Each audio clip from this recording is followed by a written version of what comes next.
Fences and boundary lines are part of our everyday lives, providing a secure barrier to protect our homes, property, and marking the boundaries of land.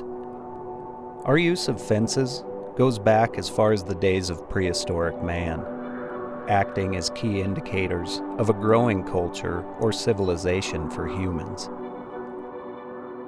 Fences were one of the biggest steps humanity made towards claiming land as private property, creating boundaries around what is defined as ours. Before boundaries, land disputes were a lot more confusing, defined by word of mouth rather than a physical marker. Fences contributed massively to a collective acceptance of each person's personal possessions. As agriculture became more dominant in society, fences were used to define farmland and contain the animals. As the Smithsonian points out, fences are icons of the American landscape.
Growing up, my family had a place that was right next to Yellowstone Park.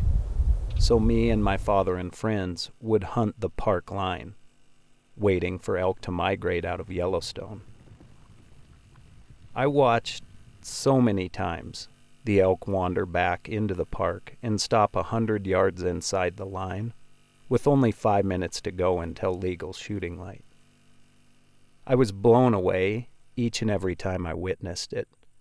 But I learned early on that those animals we hunt use every boundary they can to their advantage.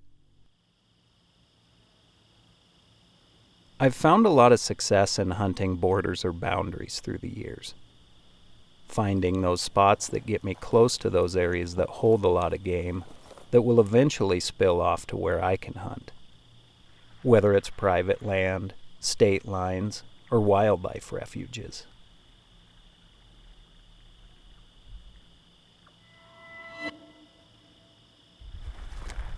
Just like every form of hunting, there's pros and cons. One of the benefits to hunting along boundaries of private land is the amount of animals you may encounter.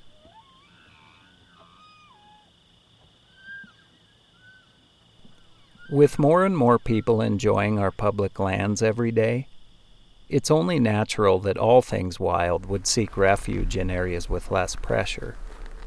Many times, this means the ranches and farms in the valley floors below where civilization meets what's left of our wide open spaces.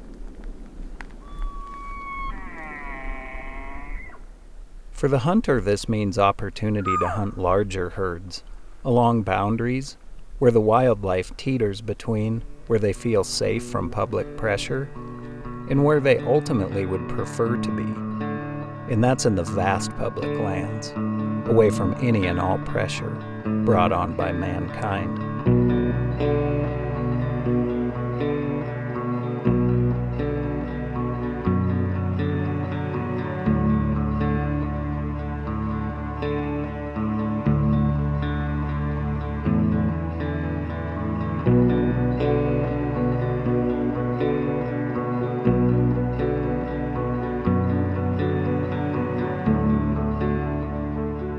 In many parts of the West, the best available food and water sources for the wildlife is on private land that has been developed for ranching and farming. But because of the amount of daytime activity on the landscape and lack of proper cover for the animals, they tend to leave the food and water.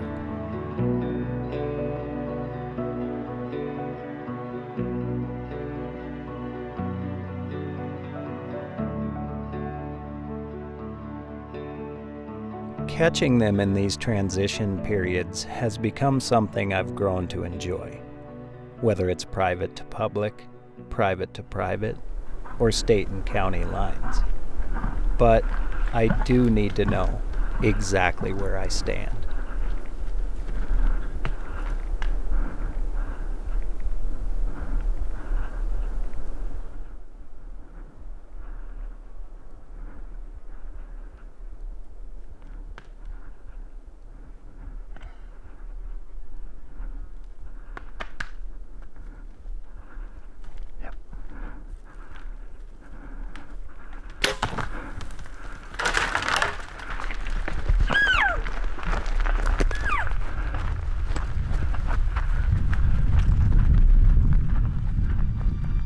One of the hard parts about hunting close to boundaries is even a lethally hit elk can go a long ways before it gives up. Many times, this means right back where it came from. And I've found out that there's nobody that knows the land better than the farmers and ranchers who homesteaded these lands. And sometimes talking to those landowners can make all the difference. Boundaries shouldn't split us as people in who we are. They are to mark what's ours and to mark what's theirs. Without fences and boundaries, the world would be a far different place. A place I can't imagine. When I think of boundaries, I think of the places I can go, not the places I cannot. The Forest Service, BLM, state land, and even the deeded ground. This world is all of ours to share and protect, no matter what you do for a living or how you enjoy your time in the woods.